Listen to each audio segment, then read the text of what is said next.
Conçu pour déloger les troupes ennemies des positions fortifiées, des bunkers ou des tranchées, le lance-flammes symbolisait une méthode brutale de combat rapproché qui visait non seulement à infliger des dégâts physiques, mais également à semer la panique psychologique parmi les forces adverses. Au début de la Seconde Guerre mondiale, les lance-flammes étaient considérés comme des armes chimiques. Ils étaient principalement utilisés par les Nebeltruppen, les unités d'artillerie chargées de mettre en œuvre les matériels en matière de guerre chimique et de brouillard artificiel, mais pouvaient également être employés par des troupes d'assaut spéciales d'infanterie et par des parachutistes. Les lance-flammes sont constitués de 2 réservoirs sous pression, l'un contenant le carburant et l'autre contenant un gaz comprimé. L'ouverture d'une vanne permet de propulser le gaz vers une buse via un tuyau où une petite flamme de gaz enflamme le carburant. Le Flammenwerfer 35 ou Kleine Flammenwerfer est un petit lance-flammes portatif utilisé par les forces allemandes au cours de la Seconde Guerre mondiale pour nettoyer les tranchées et les bâtiments. C'est une évolution d'un modèle utilisé dès 1918. Il se compose de 2 réservoirs, l'un rempli d'un gaz propulseur, le plus souvent de l'azote comprimé, et l'autre de carburant. Dès que l'on ouvrait la vanne, le gaz propulseur expulsait le combustible par le tube, à l'extrémité duquel il était enflammé. La portée dépendait du diamètre de la buse, de la vitesse du vent, ainsi que de sa direction. La vitesse initiale dépendait elle-même de la pression dans le réservoir et de la longueur du tuyau.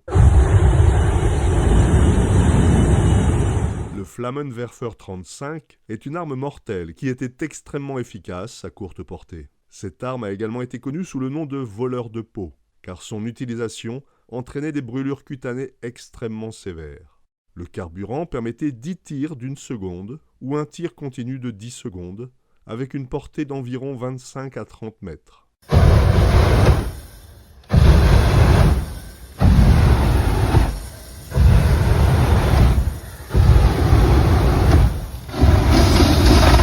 Le Flammenwerfer 35 pesait 35,8 kg et contenait 11,8 litres d'huile inflammable, Flammel 19, un mélange d'essence et de goudron. L'huile était enflammée par une torche à hydrogène. Le dispositif de mise à feu était activé simultanément avec le Selbstschlussventil et se trouvait à l'intérieur du tube de protection. Avec son poids de près de 36 kg, le Flammenwerfer 35 était très lourd pour être manœuvré efficacement par un seul homme. Il existait un plus gros modèle de Flammenwerfer 35, le Mittlerer Fahrbare Flammenwerfer. Fonctionnant selon les mêmes principes que le Flammenwerfer 35 portatif, il était tiré par 2 personnes. Les réservoirs étaient transportés sur un chariot à 2 roues pesant 102 kg et doté d'un réservoir de carburant de 30 litres, ce qui permettait de tirer environ 50 coups de 20-25 secondes à 25-30 mètres de distance.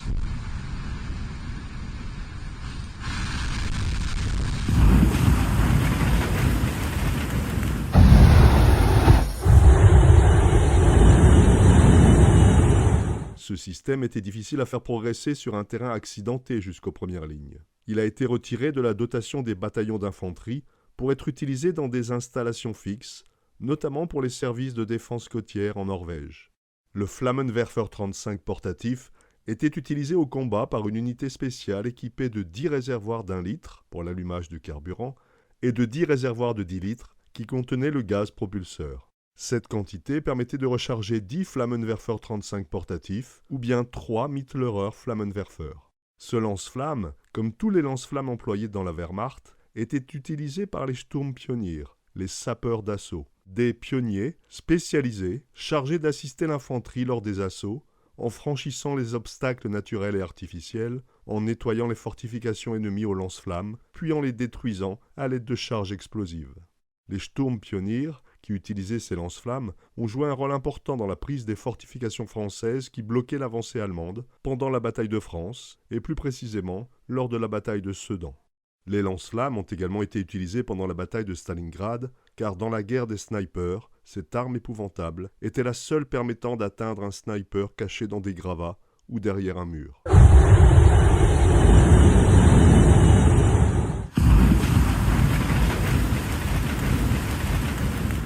Malgré sa puissance, le Flammenwerfer 35 comportait plusieurs inconvénients. Il était encombrant et exposait l'opérateur à de grands risques. Portant des réservoirs de carburant inflammables sur le dos, les soldats équipés de lance-flammes devenaient des cibles prioritaires pour l'ennemi, sachant qu'une seule balle, bien placée, pouvait provoquer une explosion dévastatrice. En outre, le Flammenwerfer 35 était lourd et son poids réduisait la mobilité du soldat, ce qui rendait vulnérable son utilisateur sur les champs de bataille ouverts. En 1940, afin de réduire le poids du lance-flamme et de le rendre plus facile d'utilisation, le Flammenwerfer 40 a été conçu sur la base du lance-flamme allemand de la Première Guerre mondiale, le Wechselapparat, abrégé en VEX, inventé en 1917. Le Flammenwerfer 40 ou Flammenwerfer Klein Verbessert, petit lance-flamme amélioré, avait un réservoir de carburant torique, avec un réservoir de combustible annulaire au milieu. Ce nouveau lance-flamme a fait ses preuves en termes de poids. Pesant 21,3 kg, il était 14,5 kg plus léger que le Flammenwerfer 35 et sa forme ronde était mieux adaptée au dos du soldat et lui offrait une mobilité accrue.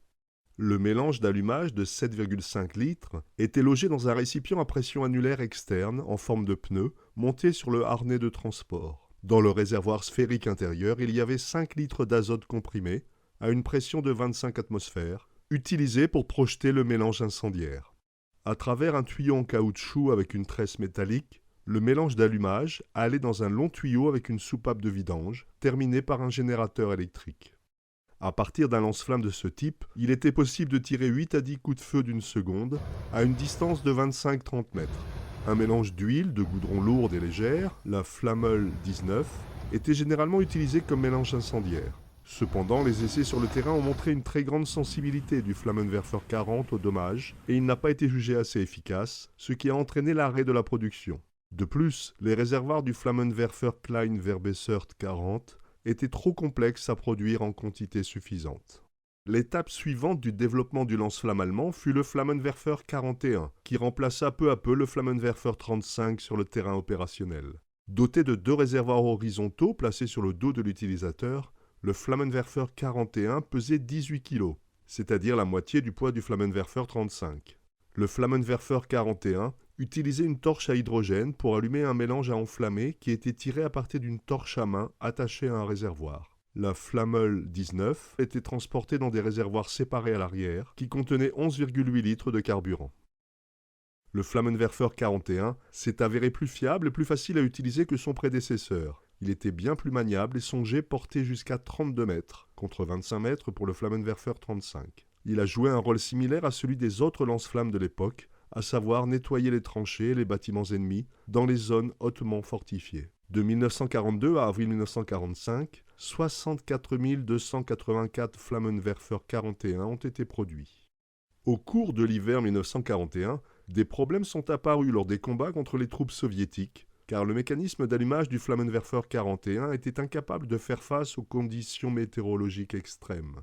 Les versions ultérieures de l'arme ont remplacé la torche à hydrogène par un système de chargeur de 10 cartouches d'allumage pour garantir l'allumage du lance-flamme au tir. Le Flammenwerfer mit Strahlpatrone 41.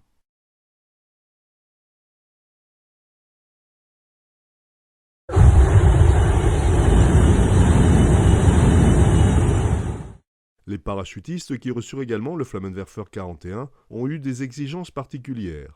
Un modèle à coût unique fut développé pour répondre à leurs besoins, l'Einstoss Flammenwerfer 46. Ce dernier était opérationnel dès 1944. Il se composait d'un tube cylindrique de 76 mm de diamètre, de 65 cm de long et qui pesait environ 2,75 kg à vide, contenant une cartouche à gaz et suffisamment de carburant pour une rafale d'une demi-seconde d'une portée d'environ 27 mètres. À usage unique, il était jeté après utilisation. Avec l'Einstoss Flammenwerfer 46, on pouvait viser et tirer à l'épaule. 30 000 exemplaires furent produits et distribués aux parachutistes et à la Waffen-SS. Comme on le sait déjà, les servants des Flammenwerfer 41 étaient des cibles prioritaires de leurs adversaires. Les premières versions du Flammenwerfer 41 avaient une lance métallique ayant l'apparence d'un fusil classique, afin de tromper l'ennemi sur cet armement et ses capacités réelles. Les soldats allaient même jusqu'à le customiser avec un vrai fusil Kar 98K, afin de ne pas se faire repérer. Pour éviter d'être des cibles prioritaires, les soldats camouflaient également les réservoirs pour les faire passer pour de simples Sturmgepäck, des pactages classiques, en y accrochant une gourde, un quart ou une pelle de tranchée. En plus des lance-flammes portatifs destinés à l'infanterie, d'autres types de lance-flammes ont été développés. Le Flammenwerfer Anhänger était un système monté sur affût. Il disposait d'une réserve de carburant suffisante pour des salves de tir d'une durée maximale de 27 secondes. En raison de sa taille et de sa vulnérabilité, il ne fut pas utilisé en opération. Les quelques exemplaires produits servirent d'installation fixe, notamment sur le mur de l'Atlantique. Ce fut le cas au niveau de la falaise d'Étretat.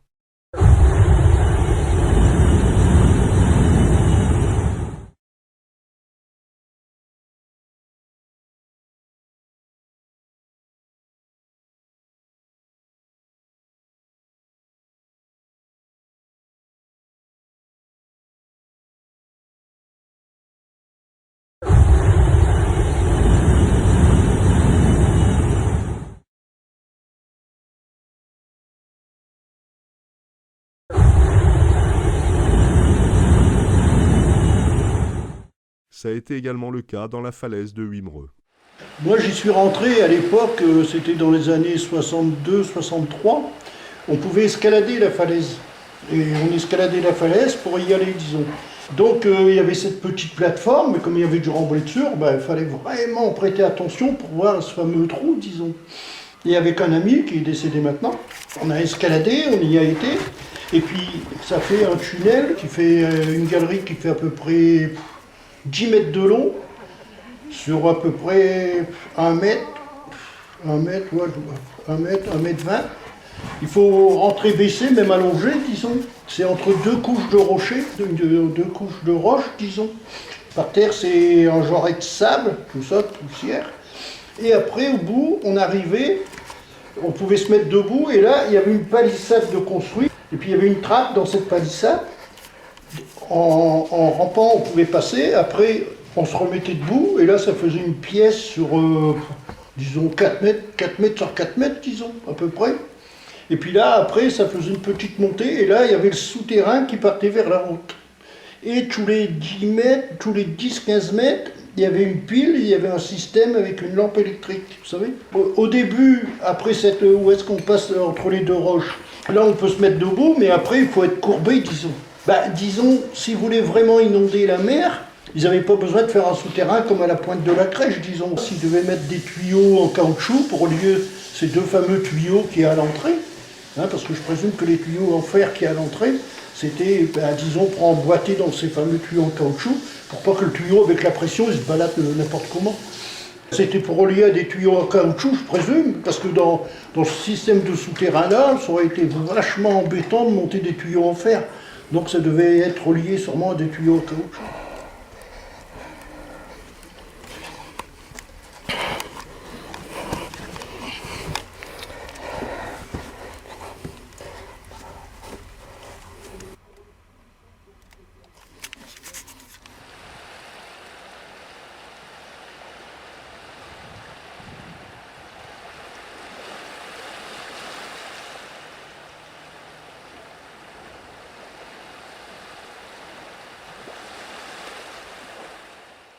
Pour défendre les bunkers, les Allemands ont développé des systèmes lance-flammes dans leur blocos du Westwall. C'est le cas du 420 P9. Le jet de flammes sortait d'un embout spécial monté sur le toit. Les flammes étaient projetées soit à une distance de 100 mètres dans une seule direction, soit dans un rayon de 40 à 50 mètres en faisant pivoter l'embout. Un jet de flammes durait jusqu'à 20 secondes, pendant lesquelles l'arme consommait 120 litres de mélange, projeté par de l'azote comprimé et enflammé par une veilleuse électrique à l'acétylène. Le réservoir possédait une capacité de 20 tirs. La cuve de pression était remplie depuis un réservoir spécial au moyen d'une pompe. Une fois le tir achevé, l'embout était rentré dans l'ouvrage et le sabord sécurisé à la main par une plaque d'acier. Sur le mur de l'Atlantique, pour défendre les bunkers, un lance-flammes portatif a été utilisé en statique, l'Abwehr Flammenwerfer 42.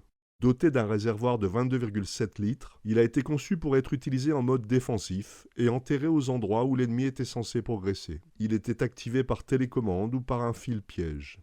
Placé à une distance de 10 à 25 mètres, seule la buse dépassait du sol. Il était mis à feu par la détonation d'une petite charge explosive, générant la pression nécessaire à la création d'un jet de flamme pendant 3 à 5 secondes, avec une portée d'environ 50 mètres. L'Abwehr Flammenwerfer 42 était une copie d'un lance-flamme russe rencontré par les Allemands en 1941 sur la ligne Staline. Les Allemands en produisirent 4162 exemplaires, principalement destinés à la protection de l'artillerie côtière du mur de l'Atlantique. Après la Seconde Guerre mondiale, les lance-flammes comme le Flammenwerfer 35 et le Flammenwerfer 41 ont été progressivement abandonnés par de nombreuses armées en raison de leur inefficacité dans les combats modernes et des risques accrus pour leurs opérateurs. Les combats mécanisés et les bombardements massifs ont rendu ce type d'armes obsolète, remplacées par des technologies plus sophistiquées et moins dangereuses pour l'utilisateur. Néanmoins, le Flammenwerfer 35 reste une icône de l'armement de l'époque, représentant l'horreur et l'ingéniosité brutale de la guerre industrielle. Ses effets destructeurs et son utilisation pendant certains des combats les plus féroces de la Seconde Guerre mondiale en ont fait un symbole de la terreur sur le champ de bataille, inscrit à jamais dans la mémoire collective des conflits du XXe siècle.